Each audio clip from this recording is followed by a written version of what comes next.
59 নং ওয়ার্ডে মাদকের বর্তমান পরিস্থিতি সম্পর্কে আপনার মূল্যায়ন কি? 59 নম্বর ওয়ার্ডে আমি তো আগেই বলেছি যে বিচ্ছিন্নভাবে কিছু লোক মাদক ব্যবসা করে এবং অনেক লোক আছে মাদক খায়। আর মাদক এমন একটা জিনিস এখন এমন অবস্থা হয়ে গেছে যেটা প্রকাশ্যে বেচা বিক্রি করে না। তো আমরা মনে করি যে যারা বিচ্ছিন্নভাবে মাদক ব্যবসা করতেছেন তারা আমাদের যুব সমাজকে ধ্বংস করার জন্য চেষ্টা করতেছেন। আমাদের ছেলে সন্তানদের ভবিষ্যতের জন্য, আমাদের ছেলে সন্তানদেরকে মাদকের হাত থেকে বাঁচার জন্য আমাদের প্রিয় নেতা তানভীর আহমেদ রবিনের নেতৃত্বে আমরা বিগত দিনে আন্দোলন করেছি। আমরা আমাদের এই মাদক সংগ্রাম অব্যাহত থাকবো ইনশাল্লাহ। স্থানীয় প্রশাসনের সহযোগিতা কতটুকু পাচ্ছেন?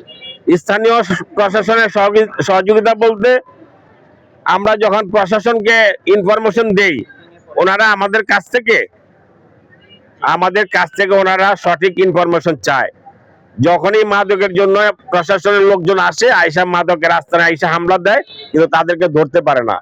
আমরা মনে করি যদি আমরা এই এলাকার লোক যদি একত্রিত হয়ে প্রশাসনকে সহযোগিতা করি তাহলে আমরা অবশ্যই মাদক মুক্ত এলাকা করতে পারবো। মাদক ব্যবসায়ীদের বিরুদ্ধে আপনার বার্তা কি?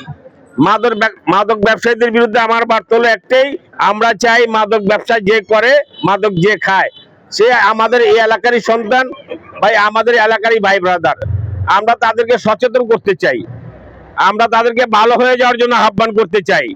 তারা যাতে এই মাদক থেকে বিরত থাকে, মাদকের ব্যবসা থেকে বিরত থাকে, তারা সাথে স্বাভাবিক জীবন যাপন করে, স্বাভাবিকভাবে কাজকর্ম ব্যবসা বাণিজ্য করে খায়, এই মাদক থেকে যাতে তারা বিরত থাকে। এই ওয়ার্ডে মাদকের বিরুদ্ধে বিস্তার রুটে কি পদক্ষেপ নিয়েছেন? 5 তারিখের পর থেকে এই এলাকায় মাদকের বিরুদ্ধে অনেক অভিযান চালিয়েছি, অনেককে আমরা পুলিশের হাত দিয়েছি এবং এই মাদকের জন্য আমার নেতা আলহাজ তানভীর আহমেদ রবিন সবসময় মাদকের বিরুদ্ধে ছিলেন এবং আমাদেরকে মাদকের বিরুদ্ধে অবস্থান নেওয়ার জন্য সবসময় উনি সচেতন আছেন, আমাদেরকে সচেতন থাকার জন্য আহ্বান করেছেন। আপনার এলাকায় মাদকের প্রভাব কতটুকু লক্ষ্য করছেন এই মুহূর্তে? এই মুহূর্তে আমি মনে করি আমার এলাকায় যে মাদকের যে অবস্থান, আমি তো আগেই বলেছি যে আমার এই পূর্ব কদমতলীতে বিচ্ছিন্নভাবে অনেকে মাদক ব্যবসার সাথে জড়িত।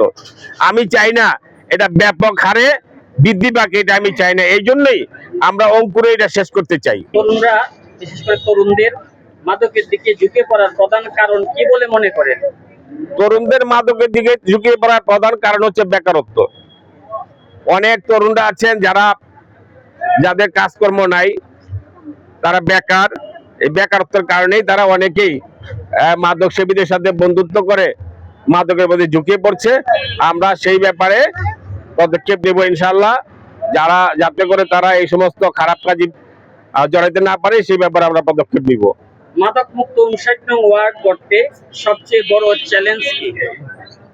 মাদক মুক্ত 59 নম্বর ওয়ার্ড করতে সবচেয়ে বড় চ্যালেঞ্জ হলো 59 নম্বর ওয়ার্ডের সচেতন নাগরিকদেরকে একত্রিত হতে হবে। দল মত নির্বিশেষে সকলকে এই ব্যাপারে একত্রিত হয়ে প্রতিবাদ করতে হবে এবং প্রতিরোধ গড়ে তুলতে হবে। মাদক বিরোধী এই মিছিল থেকে এলাকাবাসী কি বার্তা পাবে?